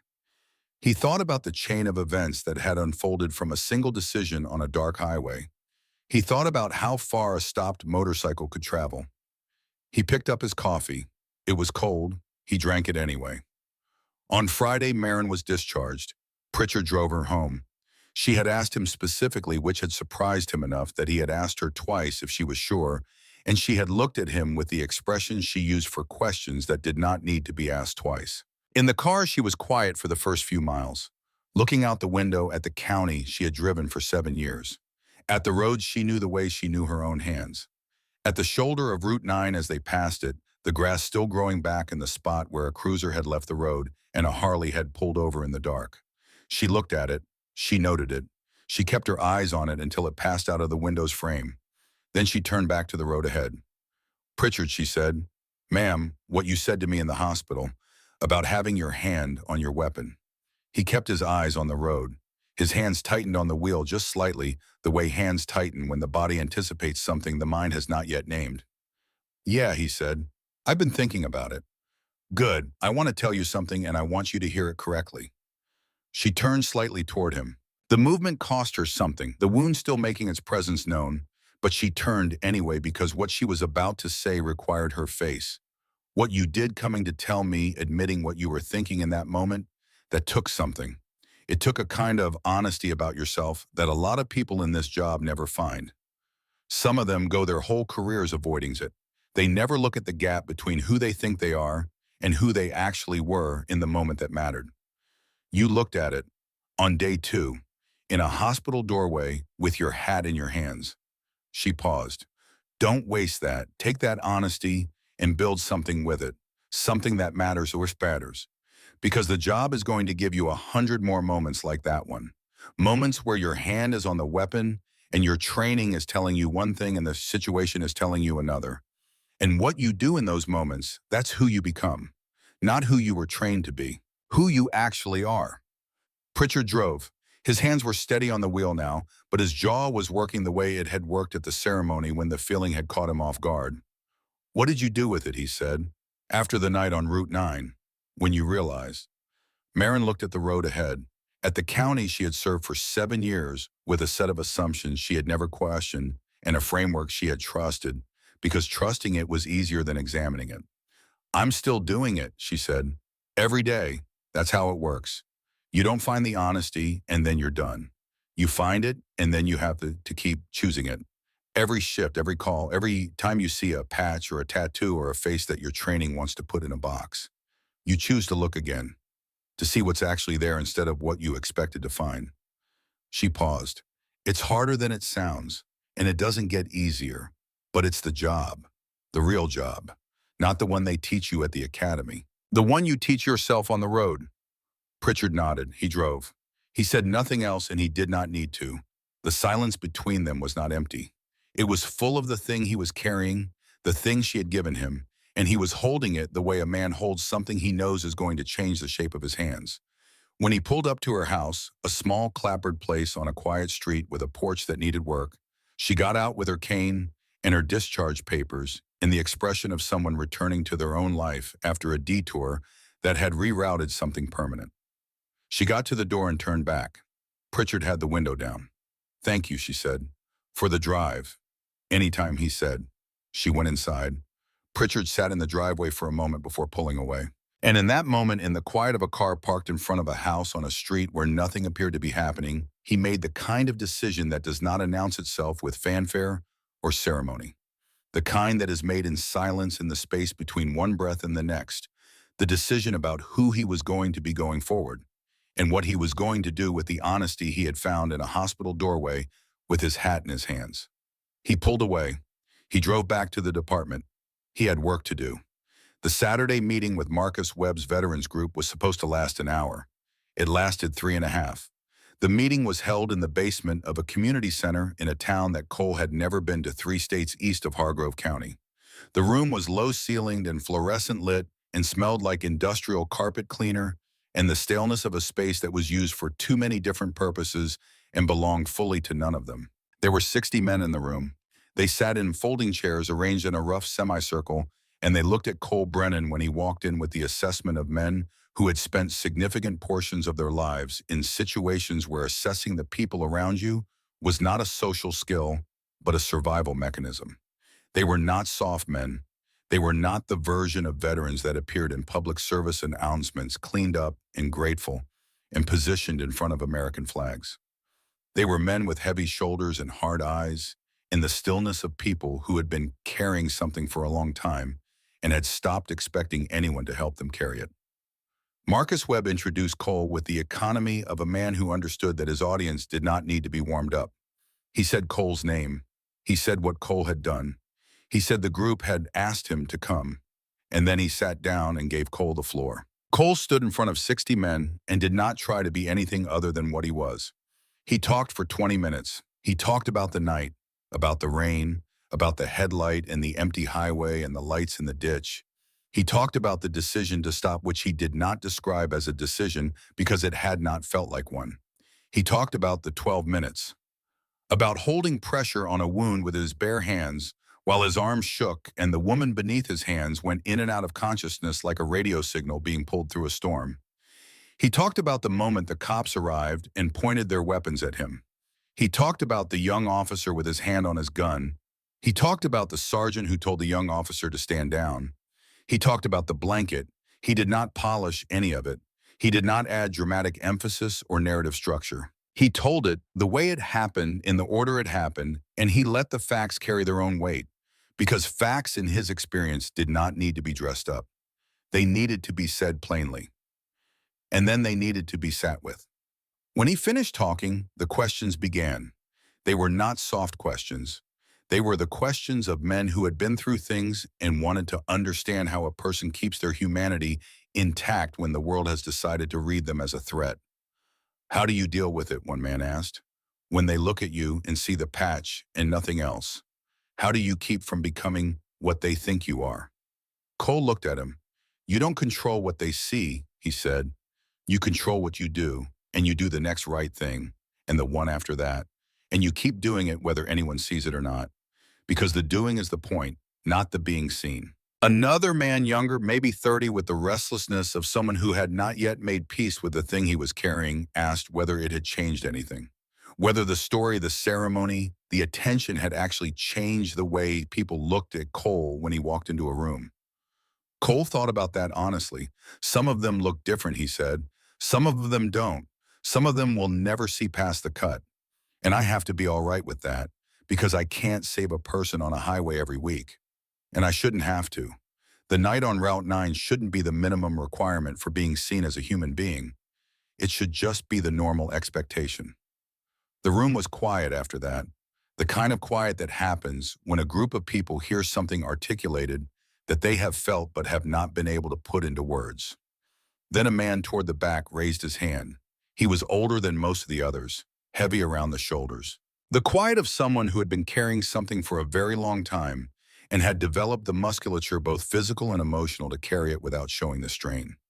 He raised his hand and the room gave him its attention, the way rooms give attention to people who rarely ask for it completely and without reservation. Did you think about it, the man said. When you saw her, did you think about whether to stop?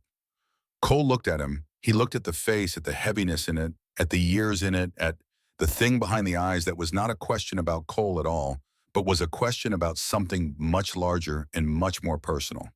A question about the moments in this man's own life when the choice had been there and the choosing had been the hardest part, and nobody had ever asked him to explain it. No, Cole said. Not at all. Not at all. Why not? Cole thought about it. He thought about the rain and the headlight and the lights in the ditch and the moment when he had not thought, when thinking had not been part of it, when the thing that happened was more like gravity than like calculation. He thought about how to say that in a way that was true and that honored the seriousness of the question. Because she was bleeding, Cole said, and I was there. That's the whole equation. The room was quiet for a long time. The man with the heavy shoulders looked at Cole, and then he nodded, slowly, deeply. The nod of someone who has been waiting a long time to hear something put exactly that way. The nod of a man who has carried his own version of the same equation through years and miles in rooms where nobody asked him to explain it, and who has just heard for the first time the words that match the thing he has been carrying. He did not say anything else. He did not need to. That was the moment Harlan heard about later. Marcus Webb described it to him on the phone that evening, with the careful words of someone trying to preserve something precise, trying to convey not just what was said, but what happened in the room when it was said. The way the air changed, the way 60 men who had been carrying their own versions of being misread and overlooked and reduced to a category sat in the presence of those words and felt something shift. That was the moment Harlan wrote down in the margin of the incident report he kept in a file on his desk. In his own handwriting, small and precise. The whole equation. He looked at it for a moment after he wrote it. Then he closed the file and put it in the drawer and went home. 3 months passed. They passed the way that time passes after a thing of significance, not in a straight line, but in a series of adjustments, small recalibrations, the gradual process of integrating a new understanding into the machinery of daily life. Harlan retired, not because of what happened on Route 9, but not entirely unrelated to it either. He had been thinking about it for a year, and the night on the highway and the days that followed had given him a clarity about the difference between the work he had done and the work that was left to do, and he had decided that the work that was left to do was best done by someone who was still in the early chapters of the story. He told Marin this over coffee at a diner on the outskirts of town 3 weeks before his last day. She had listened without interrupting and then said, "You're going to be terrible at retirement." "Probably," he said. She had smiled at that. A real smile, the kind that reached her eyes, the kind she had been more willing to let people see since the night on Route 9. Not because she had become softer, because she had become more honest about the things she carried, and honesty, it turned out, made room for things that rigidity did not. Pritchard made detective. Not because of what happened on Route 9, but not entirely unrelated to it either. He had spent the 3 months after that night doing his job with an attentiveness that his supervisors noticed, and that his colleagues, some of them, found slightly unsettling. He asked more questions. He listened longer before speaking. He looked at situations from the second angle and the third angle before committing to the first one. And when he made decisions, he made them with the kind of deliberateness that suggested a man who had once come very close to making a very wrong decision and had decided that closeness was not a margin he was willing to live with again. Mercer did not change overnight. He was not a man built for overnight change, and the architecture of his opinions was too load-bearing to be renovated quickly. But he changed, slowly. The way that buildings change when the ground beneath them shifts. Imperceptibly at first, and then in ways that become visible if you know where to look. He stopped using the word always when he talked about motorcycle clubs. He started using the word sometimes. It was a small shift. It would not have been visible to anyone who was not paying close attention. But Marin noticed, and Harlan, in the weeks before his retirement, noticed. And they both understood that sometimes was a word that had a door in it, and that doors once opened even slightly had a tendency to stay open. Deacon never spoke to Cole about the flowers. Cole never asked him about them. It was the kind of thing that existed between them without requiring acknowledgement, the way the deepest things between men of a certain kind often exist. In silence, in the knowledge that the other person knows, in the trust that the knowing is enough. But one evening, 3 months after the accident, Cole was in the garage working on the Sportster, which was finally approaching something that resembled completion, when Deacon pulled into the driveway on his own bike, a machine that was older than Cole and that ran with the smoothness of something that has been maintained with love for longer than most marriages last. Deacon came into the garage. He looked at the Sportster. He looked at what Cole had done with the engine, with the wiring, with the problem in the fuel line that had been resisting solution for months. "You fixed the fuel line," Deacon said. Finally, Cole said. Deacon nodded. He picked up a wrench from the bench. He turned it in his hands the way old mechanics turned tools, not to use them, but to feel the weight of them, to remind themselves of all the things those tools had been part of. "That cop," Deacon said. "Callister. She doing all right?" "She's back on duty," Cole said. "Full rotation, Route 9 and everything." "Good," Deacon said. "That's good." He put the wrench down. He looked at Cole, and in that look was everything he was not going to say. The pride, the understanding, the acknowledgement that what Cole had done on that highway was not a departure from who he was, but an expression of it, and that the expression had cost something and earned something, and that both the cost and the earning were his to carry. "You did right," Deacon said. Simple, flat, the way Deacon said everything that mattered. "I know," Cole said. Deacon nodded once. He walked out of the garage, got on his bike, and rode away into the evening. And Cole watched him go and felt the completeness of a thing that had been finished without ceremony, the way the most important things often are. On a Tuesday morning, 3 months and 1 day after the accident, Marin Callister returned to full duty. She put on her uniform. She clipped her badge. She left the cane in the closet where it had been since the second week of desk duty, which had lasted 6 days, not 10, because she had negotiated, and because Mercer had looked at her across his desk and recognized that this was not a negotiation he was going to win, and had decided to spend his authority on battles that were still winnable. She drove to the department. She got in her cruiser. She pulled out of the lot and turned south on Route 9. The morning was clear. October had given way to November, and then to December, and now to January, and the landscape had changed the way landscapes do, subtly and completely, the leaves gone. The fields bare, the sky wider without the canopy of green to contain it. She drove the stretch of road she knew, past the intersection at Caldwell Road, past the county camera that had captured 12 minutes of something that had changed the shape of more lives than she could count, past the shoulder where the grass had grown back in the spot where a cruiser had once left the road at speed, And a Harley Davidson had once pulled over in the dark. She drove past it. She did not stop. She noted it. She felt the weight of passing a place where something significant had happened, the way the body recognizes sacred ground, even when the mind is focused on the road ahead. She felt it, and she let it move through her, and she kept driving. She had a full shift ahead of her. She had work to do. The road was open and straight, and hers. The county she had served for 7 years stretched out around her in every direction, familiar and unchanged, and somehow entirely different. Not because the county had changed, because she had. Because the framework she used to see it had been rebuilt from the inside, and the new framework had more room in it, more space for the things she had not been able to see before. She drove. She watched the road. She was ready for whatever came next. And Cole Brennan, 3 counties over, was already on the road. The morning was clear and cold and wide. The highway went out ahead of him in a long, straight line that disappeared into the horizon like a sentence that does not end, but simply continues beyond the edge of what the eye can hold. He rode the way he had always ridden.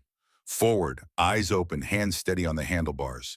The engine beneath him doing what it was built to do. Nobody stopped him. Nobody flagged him down. Nobody needed him for anything. The road was his, and the morning was his, and the freedom of a man moving through the world on his own terms was the same freedom it had always been. He did not know on that January morning what the story of the night on Route 9 would become in the months and years that followed. He did not know that Harlan would keep the incident report in a drawer at home after retirement and take it out sometimes and read the words he had written in the margin. He did not know that Pritchard would carry the memory of a hand on a weapon and a blanket offered in the rain into every decision he made for the rest of his career. He did not know that the old woman with the sign would write him a letter that he would keep in the top drawer of his workbench for reasons he never explained to anyone. He did not know any of that, and he did not need to, because the knowing was not the point. The doing had been the point, and the doing was done. Some men are remembered for what they said, some for what they built, some for the offices they held, or the fortunes they made, or the battles they fought in the full light of day with the whole world watching. Cole Brennan would be remembered for a single moment on a dark highway, for the decision to stop when stopping was harder than riding. For 12 minutes in the rain, with his hands on a stranger's wound and his voice in a stranger's ear, saying the only things that mattered. Stay with me. Keep talking. There you go. There she is. He would be remembered for the moment when everything he was every year of the road and the patch, and the life he had chosen and the life that had chosen him, was reduced to its simplest terms. A person was bleeding. He was there, and he did not ride past. That was the whole equation. And it was enough.